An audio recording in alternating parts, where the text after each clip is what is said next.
Olá a todos, começamos o programa Ponto de Vista. Hoje eu tenho o prazer de receber aqui o professor doutor em comunicação, professor da UFS, da Federal de Sergipe, Vitor Braga. Muito obrigado, Vitor, por ter aceitado o nosso convite.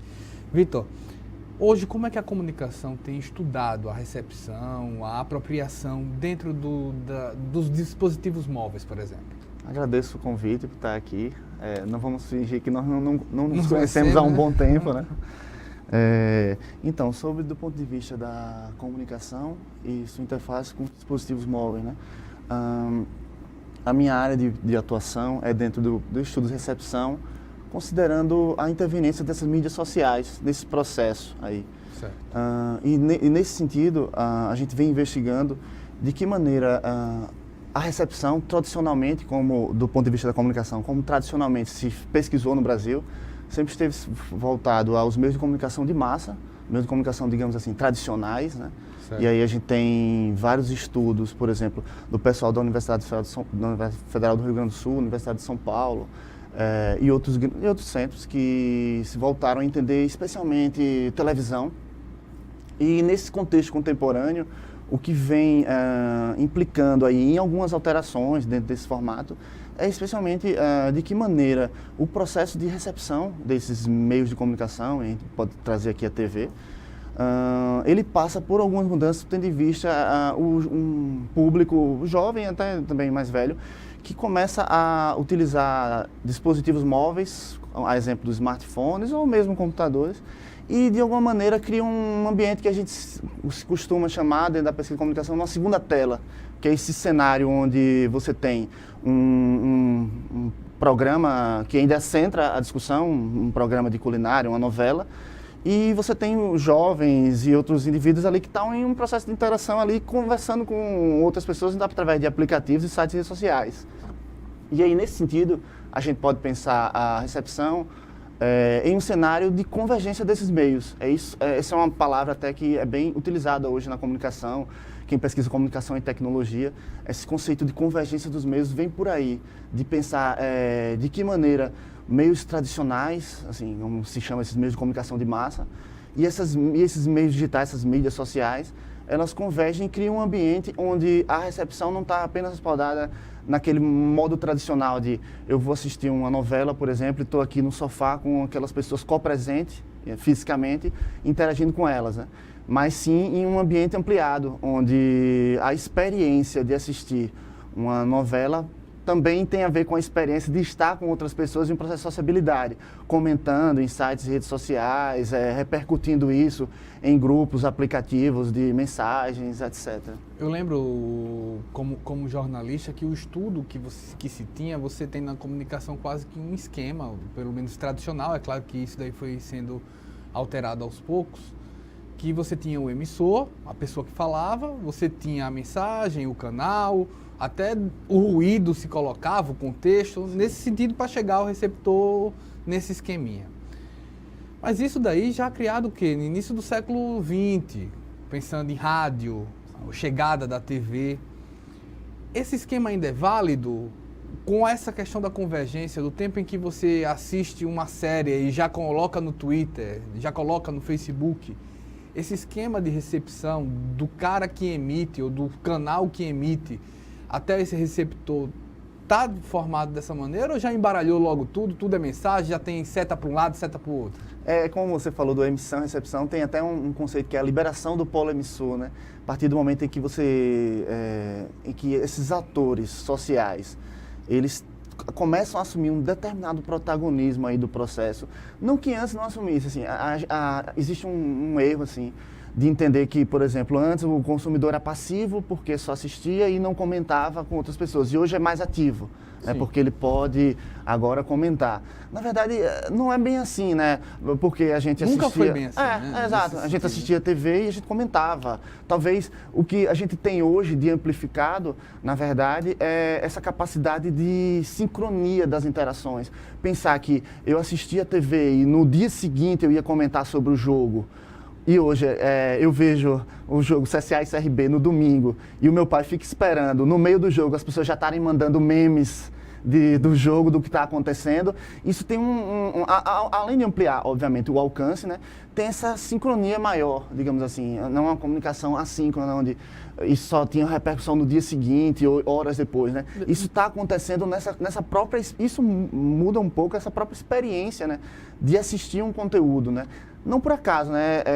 Você tem, por exemplo, programas e alguns formatos aí que estão sendo pensados que eles só fazem sentido a partir do momento em que o espectador, que também é um usuário de mídias sociais, né, ele interage, se engaja em participar de uma enquete, utilizar uma hashtag e outras possibilidades aí, né? Eu acho que talvez seja um marco para quem estudou não só comunicação, como ciência política no Brasil, de um jornal nacional, eu acho que isso daí é emblemático, um jornal nacional em 1989, em que é considerado, acho que para quem estuda jornalismo, uma edição completamente favorável a um candidato. Você tinha Luiz Inácio Lula da Silva e Fernando Collor, e há um entendimento em 99% dos estudos que a Globo utilizou o Jornal Nacional para fazer um formato de divulgação, de apoio ao Fernando Collor, e que isso teria influenciado diretamente no resultado das eleições, que ali teria sido um dos pontos para uma definição da vitória. Você acredita hoje, pelo que se tem estudado de recepção, que a edição de um jornal nacional, hoje, com todo mundo com o celular na mão, convergindo e sincronizado, teria o mesmo impacto? É interessante se pensar isso, porque assim, é o que você tem a partir do momento em que surgem essas mídias sociais e esses canais que eram um modelo muito mais, digamos assim, restrito a um grupo muito menor. Esses canais eles começam a crescer e começam a surgir meios de comunicação alternativos, né? Surge eu acho que simplificam a tal, a gente pode pensar assim, uma contra-hegemonia a isso, né? Tanto é que, por exemplo, a repercussão que uma revista como uma Veja ou um jornal como um jornal nacional, que ainda tem um grande alcance, é fato isso, ele começa a ter uma força ali contrária, digamos assim, que de grupos e de páginas menores que de alguma maneira disseminam esse conteúdo, tentando de alguma maneira, não é que ruir ou desconstruir necessariamente no sentido destrutivo do processo, mas de apresentar uma outra visão, de apresentar um outro que se chama na teoria da comunicação, um outro enquadramento daquele fenômeno, né? Agora, isso sim, tem um papel relevante se a gente pensar que esse modelo de comunicação, que é o que se chama, por exemplo, modelo top-down, né, que é um emissor que de alguma maneira pauta e mantém a centralidade e todo mundo está dentro daquele clima de discussão. Você tem um modelo bottom-up, onde surgem atores ali que, embora não consigam atingir milhões de pessoas, mas por serem muitos canais atingem muitas pessoas, né? Se você fosse pensar aqui em valores, se um jornal nacional por si só consegue atingir 10 milhões, se fosse econômico aqui pensar, a gente teria outros 100 canais. Na verdade, a Globo acredita que um jornal nacional, eu tive acesso a isso, atinja cerca de 42 milhões de pessoas. 42 milhões de pessoas. Eu fui bem mais econômico, né? Mas e aí a gente pode pensar que é um número assustador. Que é um número assustador, né? 15 vezes o Uruguai. Verdade. Não, com certeza. Mas aí você tem, por outro lado, você não tem um canal desse tamanho, nesse modelo, mas você tem vários atores ali. E quando eu falo ator, pode ser tanto uma pessoa, um usuário de um microblogging desse, um site de rede social, ou mesmo uma página dessa em plataformas como Medium, por exemplo, que não é apenas um, mas são 100 ou 200, 300, que estão também trabalhando desconstruindo, apresentando outros quadros de compreensão desse mesmo fenômeno, né? Eu fico imaginando, Vitor, que exemplo, em 1989, quando a edição foi colocada, eu estou usando um exemplo, mas a gente pode aplicar isso de diversas maneiras, mesmo que isso tivesse causado, certamente causou, um incômodo em diversos receptores que discordavam daquela mensagem, que eu acho que o foco, de certa maneira, eram os neutros, ou os indecisos, mas isso não chegou, porque antigamente era o quê? Telefone e carta. Não chegou a Globo na velocidade que hoje chegaria. Sim. Hoje nós temos um caso emblemático de algo que se vaza como o William Vac, em que uma brincadeira aparentemente racista é colocada na rede social e esse cara está demitido no dia. Sim. E talvez venha quase exigir da Globo uma tomada de atitude rápida, né? Pela velocidade dessa informação, né? Você me falou agora, me lembrou, por exemplo, na eleição passada, a Veja lançou algumas notícias onde as pessoas começaram a compartilhar hashtags, assim, que de alguma maneira depreciativa, né? Vejamente, e isso alcançou uma repercussão e de alguma maneira isso incomoda, isso faz com que o próprio meio de comunicação de massa ali tenha que, em alguns momentos, até se retratar. Como é o caso daí, a gente pode pensar que a demissão do William Vac foi uma meia-culpa, né, que a emissora faz perante um comportamento inadequado ali naquela situação, né? Que é uma situação de bastidor, né? Sim. Que é uma situação que foi tornada público e repercutiu através das mídias sociais, né? Não foi um meio de comunicação que passou a tarde toda replicando aquilo ali, mas isso emergiu a partir das mídias sociais. Era a opinião pessoal de um profissional.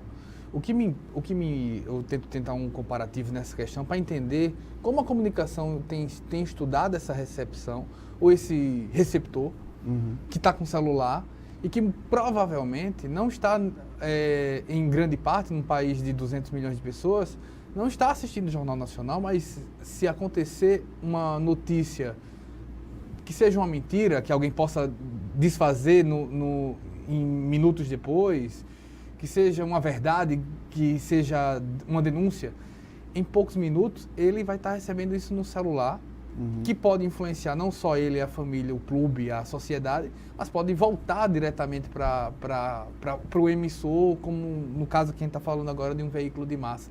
Como a comunicação tem atento, dá para segurar tanta informação, estudar tantos pontos, tantos focos de veículos de massa? Isso é a forma como dissemina que é mais complicada a gente mapear, né? Mas ainda assim, a gente pega esse exemplo, a gente está pensando aqui, ainda assim existe uma centralidade, a gente poderia pensar assim, como um autor sociólogo da comunicação, Nick Kudlow, ele vai falar, a centralidade da mídia, ainda em certo sentido a gente pode pensar nessa centralidade, porque veja, a gente está falando de a pessoa pode não estar assistindo o Jornal Nacional, mas o Jornal Nacional ainda pauta, ainda traz questões para o público em geral, para o público em geral pensar a respeito, e de alguma maneira isso ainda está na agenda da discussão da sociedade, né? Os meios de comunicação são capazes de pautar isso, né? De colocar isso na agenda da discussão e isso repercutir de forma que foge de fato ao controle deles, né? Mas assim, se a gente fosse pensar, por exemplo, num debate presidencial, né?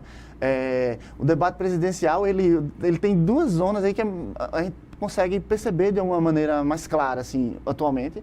Você pode pensar num cenário que é o meio de comunicação e o debate acontecendo ali, que de maneira pauta a agenda da discussão, e você tem os canais de mídias sociais dos candidatos e dos meios de comunicação na internet, no geral, que de alguma maneira também podem estar pautando a discussão e trazer elementos, desconstruindo o discurso, falando que não é exatamente isso, esse dado não confere, enfim.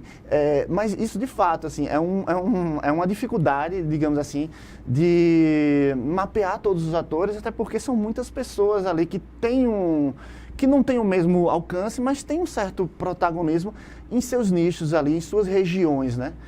Você tem figuras aí, nesse sentido, você tem figuras que emergem dessas mídias sociais, inclusive depois viram candidatos, né? Assim como você tem hoje nessa eleição agora de 2018, várias pessoas que emergiram a partir da própria discussão sobre política e sobre esse debate polarizado que a gente tem hoje dentro do cenário político brasileiro, que são figuras que surgiram nas mídias sociais, cresceram dentro disso e hoje se alimentam tanto das mídias sociais quanto dos meios de comunicação de massa para conseguir esse alcance, né?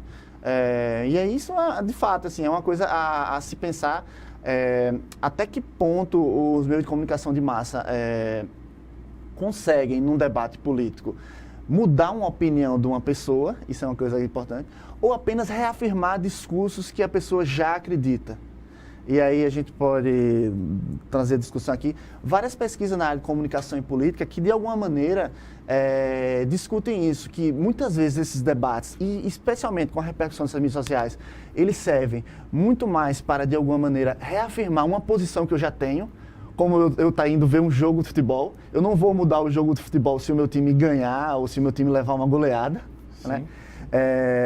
Isso serve muito mais para reafirmar posições e crenças que eu já tinha do meu candidato do que para me fazer mudar de opinião. E muitas vezes para abastecer uma discussão interna. Exato. Tipo, agora eu já tenho argumentos com o meu interno nesse sentido? Sim, rola sim, isso? Sim, isso é uma, digamos assim, uma fonte quase inesgotável, né, de argumentos que eu posso trazer para entender um fenômeno através de quadros diferentes de compreensão, né? A gente pode pegar um tema atual, a prisão do Lula, se é política ou se é uma perseguição, ou se ele realmente cometeu aquilo tudo, se tudo aquilo foi verdade e tal. Você tem vários ângulos ali para enxergar o mesmo fenômeno, né? E isso, eu estou falando desse exemplo, porque possivelmente ele vai, de alguma maneira, pautar um pouco das discussões dos debates eleitorais, né? Existem candidatos que são contra e a favor dele. E isso pode trazer mais argumentos para se pensar nesse processo político, né? Porque é difícil a gente olhar hoje o cenário quando a gente não tem essa visão tão distante. A gente está no teatro, né, dessa história, né? Quando a gente olha em perspectiva uma eleição de 89, a gente consegue mapear melhor talvez o que tinha acontecido e tal. Mas nesse momento do debate muito polarizado, muitas pesquisas vão indicar que talvez as mídias sociais sejam muito mais, as mídias sociais e os debates políticos sejam muito mais no sentido de reafirmar opiniões que eu já tinha e trazer novos argumentos para o candidato que eu defendia, do que de ter uma retomada aí de mudar uma opinião ou votar em uma outra pessoa, né? E aí, isso é um problema, a gente pode pensar assim, que os debates podem ser muitas vezes debates surdos, né? Eu falo, mas eu não quero ouvir os argumentos contrários. Ou debates muito localizados dentro da minha rede social, que é uma rede egocentrada, centrada no indivíduo só, né? Quando eu faço uma postagem num site de rede social... A própria ferramenta já te... cuida de criar uma bolha. Já cuida. A gente está aqui com o Vitor Braga, ele que é professor doutor em comunicação. O programa Ponto de Vista vai para o primeiro intervalo, a gente volta já.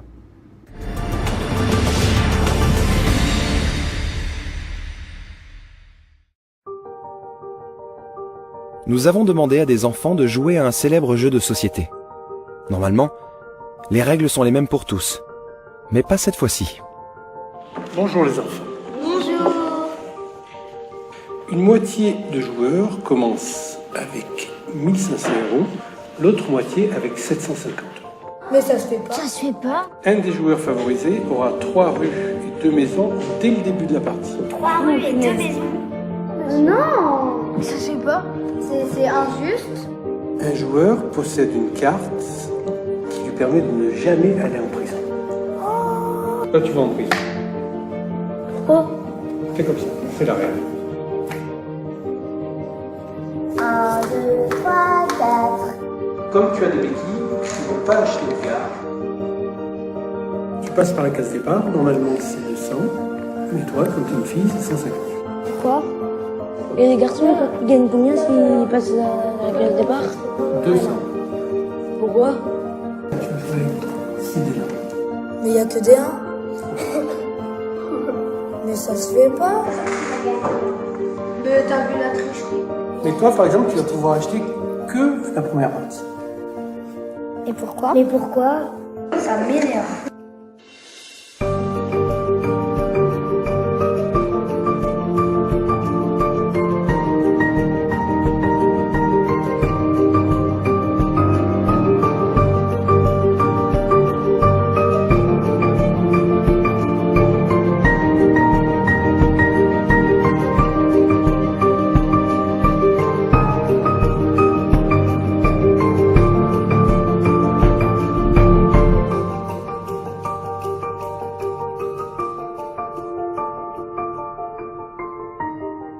Et les nouvelles règles, je crois qu'elles sont pas très justes en fait. Je crois même qu'elles sont pas justes du tout.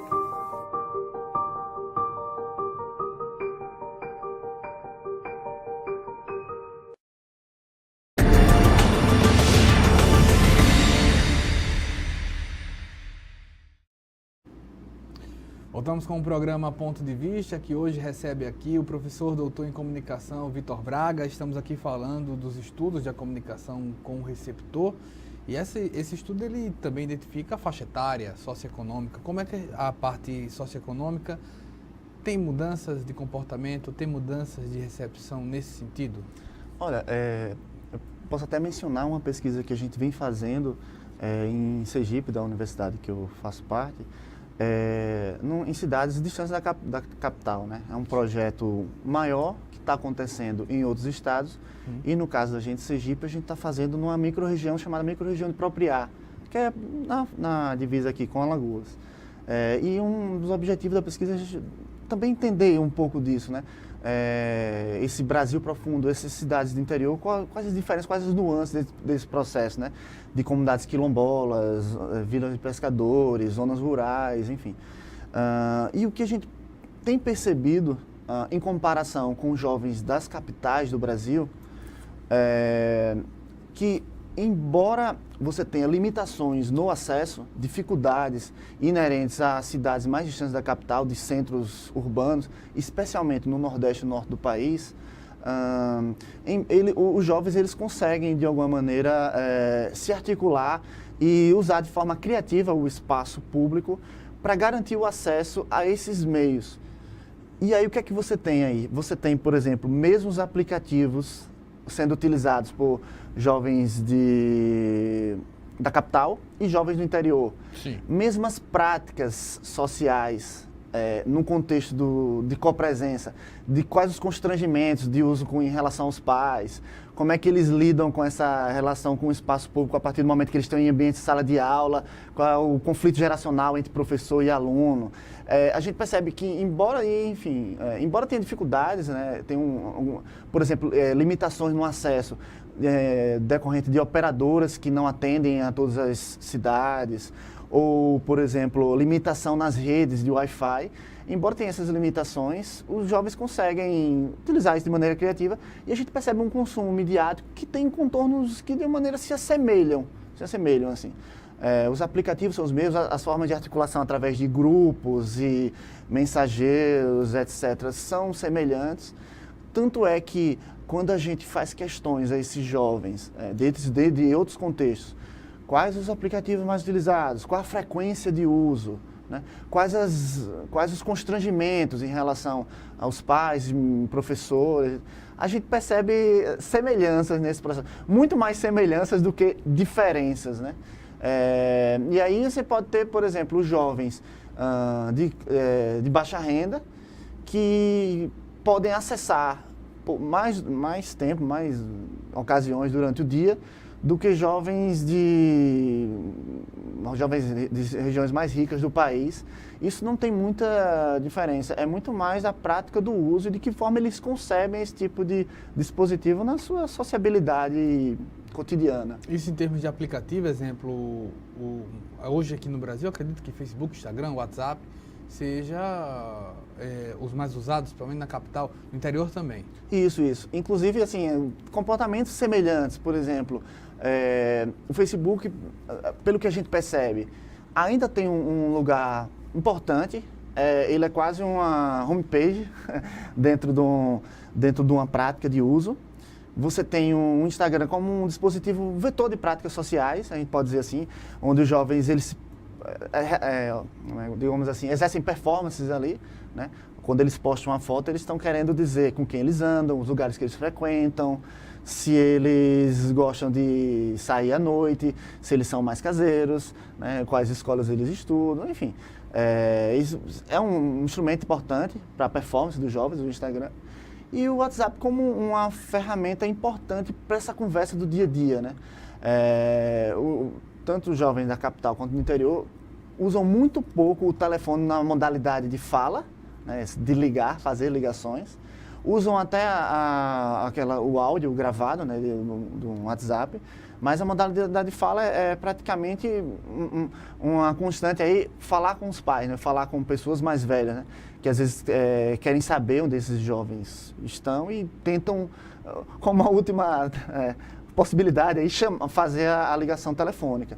Mas sim, a existência de grupos do WhatsApp se assemelham, assim, grupos de família, grupos do colégio, por exemplo, grupos do pessoal da rua, grupo das pessoas que jogam futebol juntos, enfim, esse tipo de comportamento, esse tipo de relação aí, de uma maneira tem semelhança, mais toda semelhança que forma de diferenças. sociabilidade gera um grupo do WhatsApp.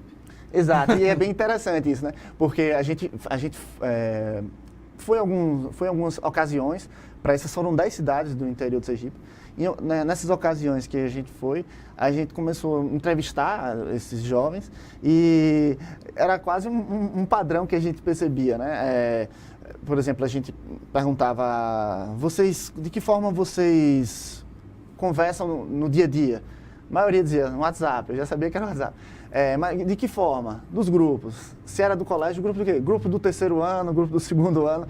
E nessas 10 cidades, os jovens utilizam o WhatsApp, em sua maioria, quase totalidade. E tem os mesmos grupos, grupo do colégio, grupo da família, grupo da rua, grupo do futebol, Racha, etc. da igreja, Exato, da igreja. Não dá para, nesse sentido, quando a gente pensava antes em inclusão tecnológica, o simples fato de ter o dispositivo, a gente já não pode pensar mais dessa forma, porque não é um limitador o dispositivo por si só. Se eu tenho um smartphone de ponta, um smartphone de entrada, isso não, de alguma maneira, interfere eu me engajar através desses grupos e participar desses processos. Obviamente, você tem diferenças aí, mas não no sentido de participar desses grupos, por exemplo. E, assim, a gente entrevistou mais de 100 jovens nessa pesquisa que a gente realizou em Sergipe. Praticamente, assim, todos eles têm essas práticas. Esse contato com o dispositivo móvel, esse contato com esses aplicativos, muda a linguagem desses jovens? Sim, há pesquisas que apontam isso. Pesquisas na área de linguística, de discurso, que isso promove novas formas de escrita, novas formas de interação. Mas é importante também a gente pensar, quando a gente se questiona dessa maneira, a gente imagina que a língua ela como se ela fosse estática e estanque, digamos assim, né? Quando, na verdade, a língua portuguesa ou qualquer outra, ela se adapta também aos contextos regionais, às formas como as pessoas usam isso de maneira coloquial, as formas como as pessoas se apropriam da língua, né? Se a gente for para Portugal, começar a conversar com alguém de Portugal, a gente vai ver que tem muitas diferenças, né? Algumas palavras que a gente usa que podem ter um outro sentido, né, nesse local. E a gente pode também pensar, por exemplo, neologismos que acabam virando verbetes, né? Deletar, por exemplo. Deletar vem da tecla delete, né? Que começou a ser falado com muita frequência a partir que existia essa tecla no computador, né? Eu acho que poucos jovens, eu acredito, da faixa, pelo menos abaixo dos 30 anos, tem uma facilidade grande de falar pausa, né? Porque certamente era pause. Exato. Essa ideia de gravar virou salvar, né? Que tem a ver com salvar a forma da linguagem dos meios digitais, né? Salvar um documento, salvar um arquivo, né? É verdade. E nesse sentido também, mais do que a língua, hoje temos as imagens como um grande polo de discussão de linguagem. Exemplo, nós temos os emoticons, nós temos os memes. Isso tudo chega a ser, nas pesquisas que você tem acompanhado, não só as que tem desenvolvido, mas acompanhado, estudado em termos de recepção? Sim. Existem pesquisas que tentam entender um pouco essas apropriações desses emojis. Tanto é que esses emojis não são estanques também, né? Eles passam por mudanças. Por exemplo, houve uma mudança recente. Isso por mais que a gente ache que tem uma coisa informal ali, existe até uma padronização internacional, né? Você tem agora emojis que refletem um pouco a sua opção de etnia, né? Que já é uma apropriação e uma demanda. Surgiram agora emojis que tem a ver com pessoas com cadeira de roda. Isso já vem dessa demanda social que é uma relação contínua aí de... Ao mesmo tempo, uma expressão desse receptor? Exato. Trazer, digamos assim, instrumentos para melhor expressar o que eu quero, né? E isso é um diálogo contínuo. Os meios, eles promovem cenários de interação, a gente pode pensar assim, e a partir da apropriação dos indivíduos, os meios também respondem a isso e vão readequando esses cenários, né? Se a gente pensasse, por exemplo, a ideia da hashtag, né? Ela surge no Twitter, né? As pessoas usavam aquela gradezinha, o jogo da velha, como a gente chama aqui no Brasil, utilizavam uma palavra. O Twitter viu esse alcance que estava essas hashtags e hoje em dia você tem várias formas de buscar por hashtags, né? A hashtag hoje ela é um botão ativo, que se você clicar você vai ver todas as relacionadas. Assim como, por exemplo, no Instagram você pode seguir agora um usuário e você pode seguir também uma hashtag, né? Tendo em vista essa demanda, né? Se a gente, eu acho interessante o exemplo do Twitter porque ele passou por muitas alterações ao longo dos últimos anos, né? A ideia de não tinha foto, agora já tem, né? Essa ideia 140 caracteres. 140 caracteres. Retweet, né? Aí as pessoas botavam RT, copiavam e colavam o texto da pessoa. Hoje já tem um botão retweet, né? Isso são apropriações e, enfim, que de alguma maneira são demandas que vão surgindo, que de alguma maneira ajuda, de alguma maneira, a completar o sentido e tendo em vista que há mudanças na própria linguagem, né? O Twitter e o YouTube, talvez, são ferramentas de redes sociais mais antigas que tiveram um boom, caíram e hoje voltaram nesse sentido. Hoje, a gente, em muitos casos, se aponta uma queda do Facebook. E essa queda vem junto de um escândalo de vazamento de dados. A gente vai falar até de questão de dados hoje, comportamento em termos nas redes sociais, mas antes de tudo, as redes sociais também não são estáticas a ponto de poder se adaptar a esse comportamento desse receptor? Acho que sim. Acho que muito dessas mudanças aí não é algo também de se impressionar, assim, porque ao longo do tempo desses meios digitais, eles vêm se alterando e vêm surgindo e vêm decaindo outros, assim. Não é também algo inimaginável de acontecer. Eu lembro quando estudante, eu fazia parte do site Orkut, né? Existia uma comunidade no Orkut, era o dia que o Orkut ia acabar. O que vai acontecer? Como se o fato do Orkut acabasse um site de rede social. Quando, na verdade, o que você tem é outros sites de redes sociais que oferecem mecanismos, formas de engajamento, de interação mais atraentes ou conseguem chamar a atenção mais do que chamou o Orkut, né? Na época do Orkut também tinha o MSN, que já era um avanço de um IRC, né? Exato. Desse sentido, há também a questão de tipo, sempre vai haver uma nova ferramenta? É possível pensar que sim, por vários motivos. A gente pode pensar que, por exemplo, o Facebook ele tem decaído não apenas pelos escândalos que justamente têm sido expostos e eles têm se complicado até para explicar, né? Mas muito também, em parte, pesquisas vão demonstrar, no Canadá e Estados Unidos especialmente, que o que tem acontecido é o seguinte, o Facebook houve um momento em que ele tinha era um território ali onde jovens, existia uma faixa etária que estava, e a partir de um certo momento, pessoas mais velhas, e as pessoas mais velhas são pais, tios, avós, irmãos mais velhos. Liberdade, né? Exato. E na opinião dos jovens, eles não querem ser vigiados por pessoas que estão longe desse lugar de fala que eles querem localizar os seus discursos. A gente pensar, isso é um conceito que o pessoal vai dizer que são os contextos colapsados de audiência.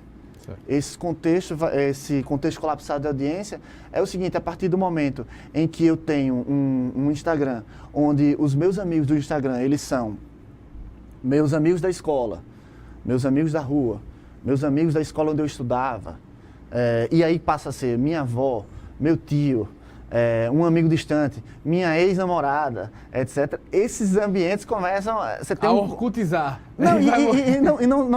Não só isso, mas colapsar essa audiência, né? Antes eu tinha um enquadramento que eu queria dar apenas para uma rede social ali. E agora eu tenho uma ampliação.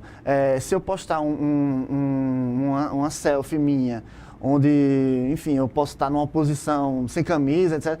Talvez o meu tio, a minha mãe vai dizer, e isso gera um desconforto para esse jovem. Ele não quer ser vigiado, não quer ser observado por essa outra audiência, né, que estava em seu lugar ali, né? Ele quer ainda falar com um público restrito, né? E aí você tem muitas vezes aplicativos que vão surgindo um pouco para lidar com essa demanda, né? O Snapchat, ele teve essa característica, né? A partir do momento que várias pessoas, tá todo mundo no Facebook, logo eu já não tenho mais a mesma privacidade que eu teria antes, né? Para falar com o meu... E aí você tem o um aplicativo como o Snapchat, que atende a um público muito específico, a faixa etária dele, do jovem, etc.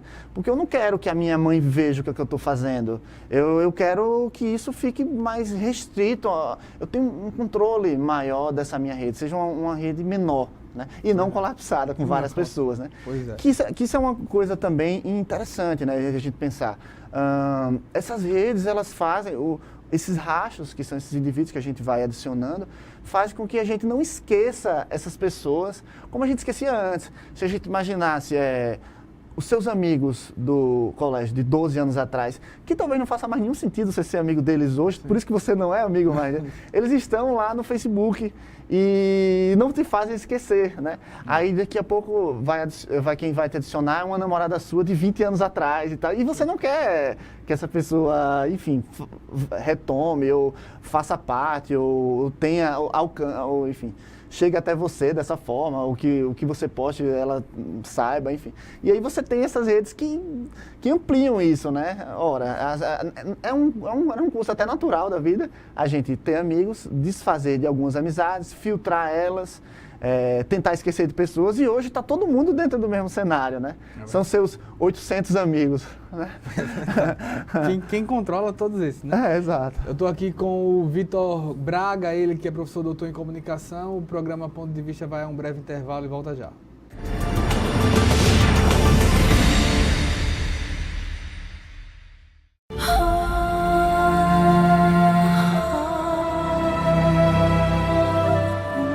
O que é urgente para você? Para muitas famílias, a prioridade é não morrer de frio.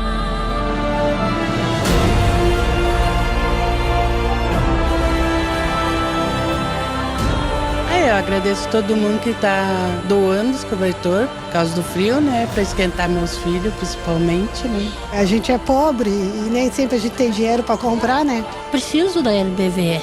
Aqueceu o meu coração.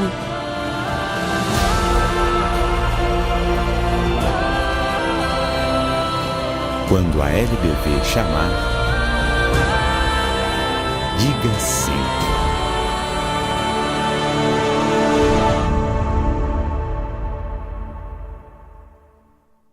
A igreja está envolvida na superação da AIDS desde o início e de muitas maneiras. Casas de apoio e centros de convivência estão sob o seu cuidado.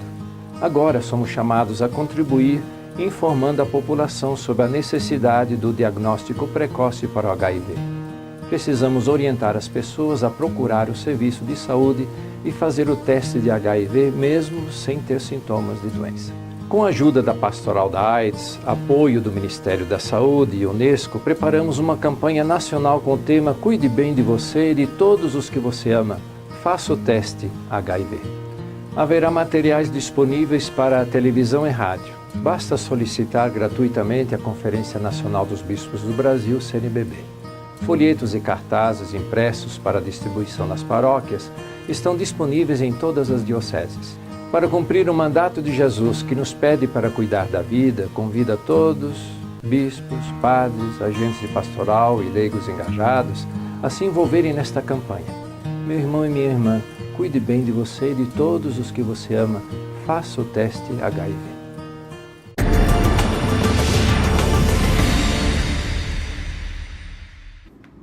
Voltamos com o programa Ponto de Vista. Eu estou aqui com o professor doutor em comunicação, Vitor Braga. Estamos aqui falando desse receptor, dessa comunicação, desse estudo.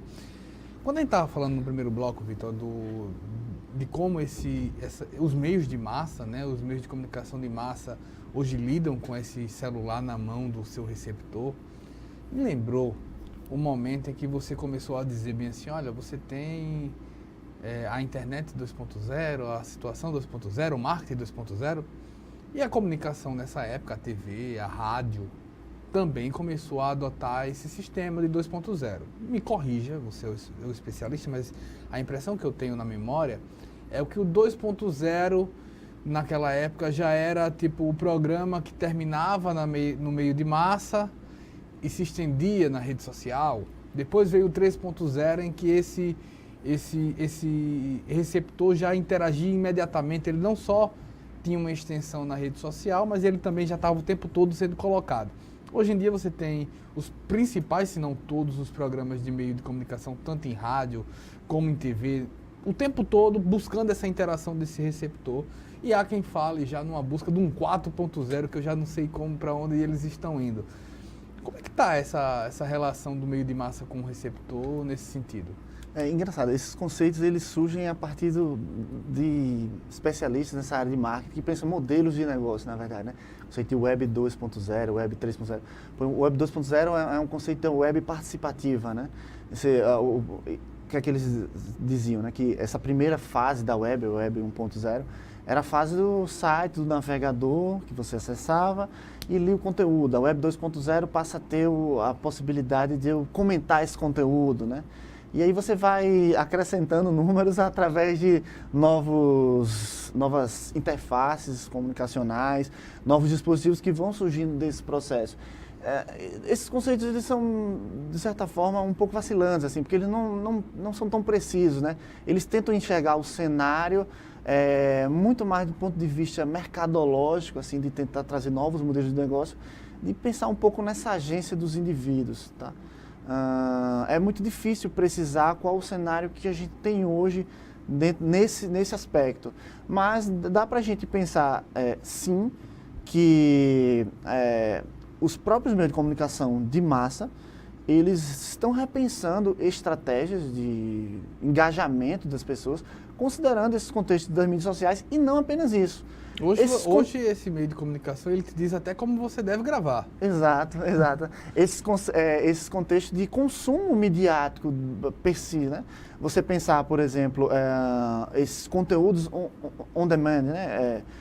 Esses modelos de TV ou de assistir TV sob demanda, que cresceram. Você já citou o YouTube, a gente pode pensar em outros, o Amazon Prime, Netflix, né? E que também trazem mudanças para os próprios meios tradicionais, digamos assim. E aí você já tem o HBO, um modelo on demand, né? Você tem o canal da HBO no YouTube, né? Você tem a Globosat criando formas de assistir aquilo ali. Tem conteúdos exclusivos. Conteúdos sob demanda, né? E embora, no caso, por exemplo, pegar o esporte e outros programas, claro, ainda a experiência do ao vivo ainda é importante, que é essa experiência de assistir algo ao vivo ainda vai continuar, certo. Porque ela não é apenas estar acompanhando um jogo, mas é uma experiência que se cria de estar vendo um jogo com outras pessoas e isso está acontecendo em tempo real. Tanto é que se eu for ver uma reprise de um jogo, não é a mesma coisa de eu estar vendo ao vivo, né? Por mais que eu não saiba o resultado, né? Sim. Porque eu já fui bombardeado, possivelmente, por notícias sobre esse jogo. Pelo WhatsApp. Exatamente. E eu não estou acompanhando aquela experiência do ao vivo que estaria, enfim, se estivesse num jogo. Não apenas um jogo, um show, né? A gente estava tendo um festival agora de música, o Lollapalooza, e a experiência de ver o show ao vivo é diferente de ver a reprise do show. Por mais que seja o mesmo show, né? Mas até falando dos aplicativos, você falou do Lollapalooza, eu queria citar um exemplo.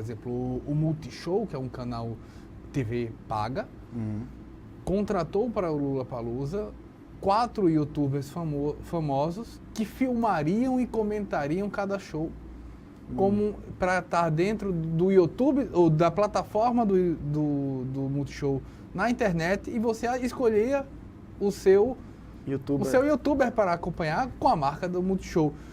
Rola também pegar todos esses públicos, né? Sim, e é interessante a gente pensar, porque a gente está falando do meio de comunicação de massa, mídia social, só que chega um ponto, a gente está num ponto hoje, se a gente pegar o YouTube, ou a gente pode pegar também o Twitter, como a gente já comentou aqui, que, por exemplo, a gente também não dá para dizer que um canal desse, como o do Whindersson Nunes, né, que tem 40 milhões de inscritos, né? Não necessariamente 40 milhões de pessoas vão assistir todos os vídeos dele. Mas se tiver 1%... Exatamente. Isso, eu diria mais, assim, vamos dizer que tenha 3 milhões, 2 milhões de views, né, de visualizações. Isso pode ser maior do que uma TV. Do que uma TV local, uma TV que tem uma abrangência nacional, ou um canal de TV por assinatura, né? E aí a gente chegando num momento em que os próprios meios de comunicação tradicionais, mas já percebe que eles precisam estar próximo desses usuários, desses youtubers, né? Porque esses caras também estão assumindo proporções aí de meio de comunicação de massa, né? Quando a gente pega um perfil do Twitter de um jogador como o Neymar, que tem milhões de seguidores, o alcance dele é muito maior do que, às vezes, uma TV, que é um meio que no Brasil tem um alcance enorme, né? E, às vezes, uma crítica do Neymar a um comentário num programa da TV Bandeirantes de esportes, talvez tenha a maior repercussão, a crítica do Neymar, do que a própria fala do apresentador, do comentarista no programa, né? Às vezes eu fico imaginando... No ponto de vista do alcance, eu digo. Eu conversei recentemente com uma jornalista de uma TV local e ela disse, no dia que eu cortei o cabelo e postei, 5 pessoas me ligaram para perguntar onde eu tinha feito o corte de cabelo. Isso uma repórter de TV local. O Neymar postar uma camisa que for, essa camisa já é vendida quase que automaticamente se ele colocar o link. Exato, exato. E não por acaso, você tem aí dois atores, vamos dizer assim, que tem muita repercussão. Aqueles que já carregam um lastro, a gente pode pensar o Neymar ou um ator global, esse cara já tem um lastro. Esse cara, a partir do momento em que ele cria o perfil, automaticamente várias pessoas vão seguir porque admiram o trabalho dele, ou que querem essa sensação de proximidade que essas mídias sociais promovem, né? A partir do momento que, por exemplo, a Ivete, ela diz, coloca os números, mande números de telefone de vocês que eu vou ligar para vocês. Isso gera uma sensação de proximidade, né? Alguns há quem curta, exato, né? Exato, e ela liga, ou seja, ela entende um pouco esse cenário. A partir do momento que o Neymar posta uma foto que ele está jogando no computador, ou que ele está em casa, ele passa essa sensação de intimidade, de proximidade. O Neymar hoje, quase um amigo meu, né? O Neymar hoje estava aqui em Maceió, estava dando uma volta na praia. Eu vi no Twitter dele, enfim, dessa sensação de proximidade. O jogo que o Neymar joga passa a ser mais jogado. Exato, né? Exato. E aí, nesse sentido, essas figuras que já carregam esse lastro, ao contrário das pessoas que emergem desses ambientes, né, por vários fatores, essas figuras, elas também já passam a ter um profissional que vai fazer um media training, que não é apenas aquela perspectiva tradicional da assessoria de comunicação, né? Assessor de imprensa, que depois virou assessor de comunicação, né? O assessor de comunicação hoje, ele pode ser um cara que tem um trabalho focado nas mídias sociais, né? Como tornar, por exemplo, uma determinada celebridade que pode ter sido odiada por alguma declaração, ou por ter sido um vilão da novela que as pessoas tinham uma você torna celebridades figuras que muitas vezes era de outro tipo de consumo, como a Gretchen, e ela consegue uma visibilidade internacional.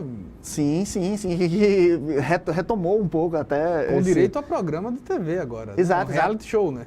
Sim, claro, com certeza. E por exemplo, a gente estava falando do Neymar, mas a gente pode pensar no esporte, trabalha muito nisso. A gente pode pensar aqui no mundo das lutas, no geral, do boxe, o MMA, né?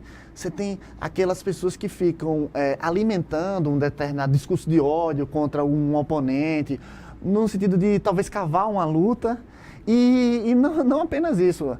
Além de conseguir essa luta, mas gerar uma repercussão a ponto disso ter um impacto na bilheteria, nas vendas de pay-per-view, né, que é aquele pacote que você compra para assistir a luta, né? E aí, nesse sentido, a pessoa às vezes quer trabalhar com a imagem de uma pessoa repugnante, para que as pessoas paguem para ver, mesmo que ele sendo derrotado na luta, para torcer contra. Mas ele consegue capitalizar, que é esse ponto, ele consegue capitalizar aquilo em favor dele, né? Lembrei aqui do Conor McGregor, né? Sim. Lutador do MMA, irlandês, né? Que ele consegue capitalizar aquilo. Muitas vezes as pessoas querem ver a luta para ver ele ser derrotado, como muita gente também quer ver a luta para ver esse ódio que ele conseguiu gerar, né? Que pode muitas vezes ser falso, né? Verdade. A gente está aqui com o Vitor Braga, ele que é professor doutor em comunicação, professor da Universidade Federal do Sergipe. A gente vai para o nosso último intervalo, a gente volta já.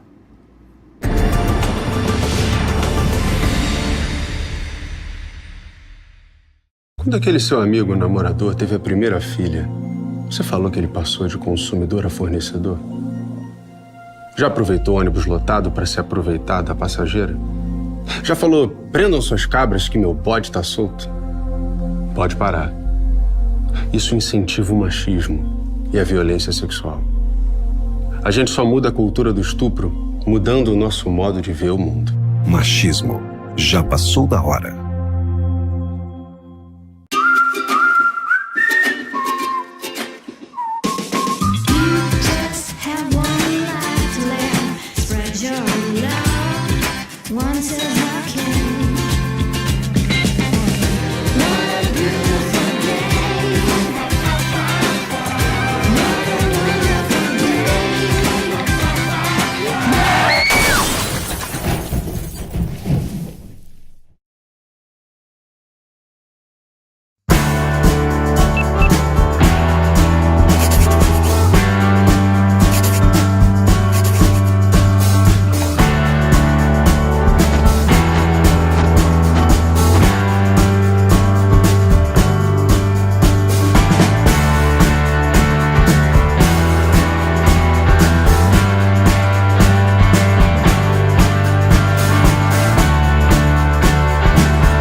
Voltamos com o último bloco do programa Ponto de Vista. Eu estou aqui com o professor doutor em comunicação, professor da Universidade Federal de Sergipe, Vitor Braga. Estamos aqui falando dos estudos da comunicação. Foi possível nessa pesquisa, Vitor, estudar também tempo de uso, privacidade nesse sentido dos jovens? Sim, sim. Você está mencionando uma pesquisa aqui de um outro projeto que a gente realizou em parceria com a Universidade Federal da Bahia.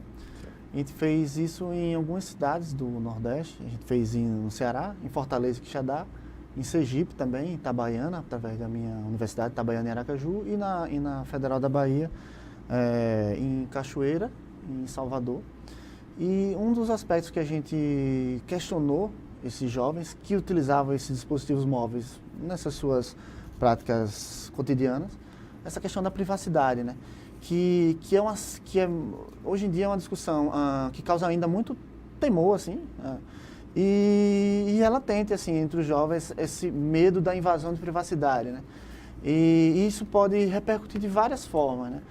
Às vezes o medo da invasão de privacidade é o medo de uma pessoa mais velha, um adulto, um pai, um parente mais velho, de acessar um dispositivo dele, ou, por exemplo, ter uma foto vazada, um nude, né?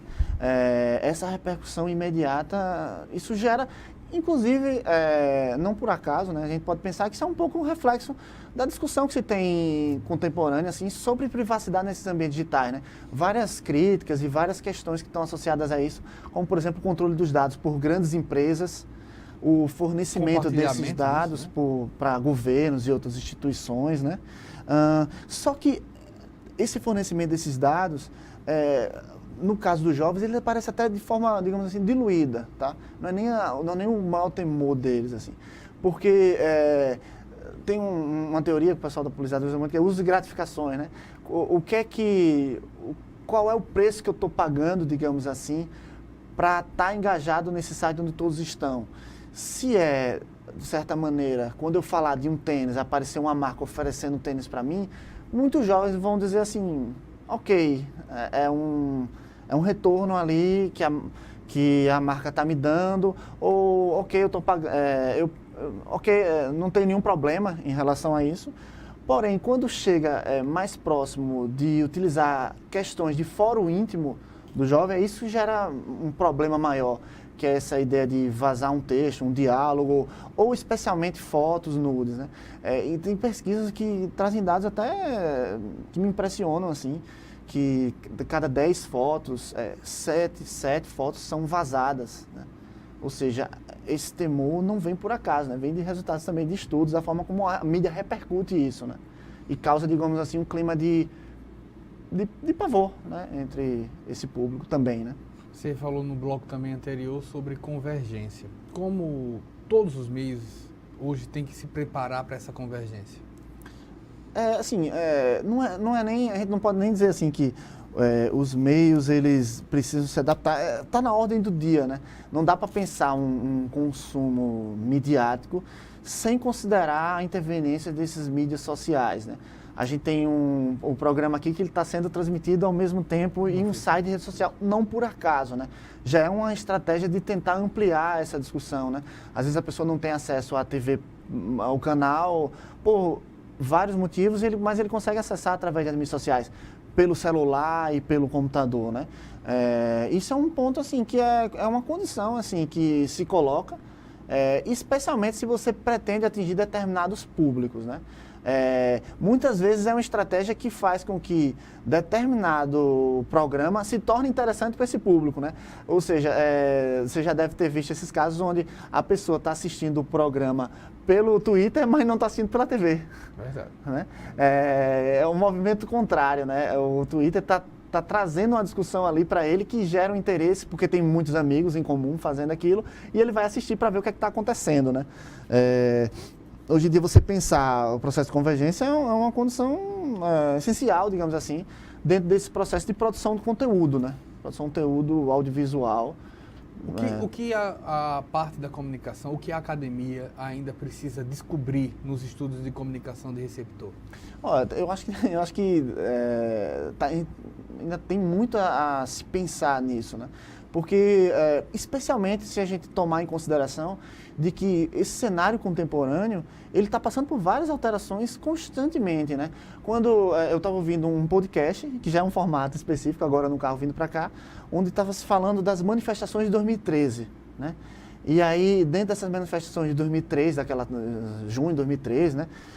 No Brasil, eram meios diferentes, formas diferentes de produção de conteúdo. Talvez se tivesse a mesma manifestação 5 anos depois, você teria novos canais surgindo e novas formas de engajamento, né? A pessoa postar isso através do Stories do Instagram, iniciar uma transmissão ao vivo. Ou seja, o processo de entendimento da recepção nesse cenário de convergência midiática, ele é constante, tanto do ponto de vista desses recursos que vão sendo apresentados, como da forma como os indivíduos estão também se apropriando desses recursos e produzindo esses cenários de interação, né? Quem diria que há 15 anos atrás você teria um dispositivo que teria a potência de falar numa manifestação, né? Que você disseminar um conteúdo numa manifestação do ponto de vista do usuário e não do ponto de vista de meio de comunicação de massa, né? E aí, por exemplo, você pode ter hoje uma manifestação onde a pessoa eu não quero mais acompanhar pelo Globo News ou pela Globo, eu quero acompanhar pela Mídia Ninja, ou eu quero acompanhar pelos que os meus amigos estão produzindo de vídeos naquele local, né? Eu me lembro quando a gente estudava na faculdade, estúdio de TV era uma coisa enorme, intransponível, né? A câmera é gigante. Hoje você tem uma câmera que produz vídeos com uma qualidade razoável, assim, num celular, né? Num dispositivo móvel, num smartphone, né? Isso já é uma potência que me dá ali impressionante num curto espaço de tempo. E aí a gente pensar a recepção, ela sempre vai estar carecendo de novos estudos, porque esse processo ele é contínuo, né? Sempre será modificado. Exatamente. Quero agradecer bastante, Vitor, deixar as portas da TV Assembleia sempre abertas. Eu que agradeço. Ainda agradece também a você. Estive aqui com o Vitor Braga, ele que é professor doutor em comunicação, professor da Universidade Federal de Sergipe. Quero agradecer a você pela audiência e esperar uma próxima oportunidade. Até mais.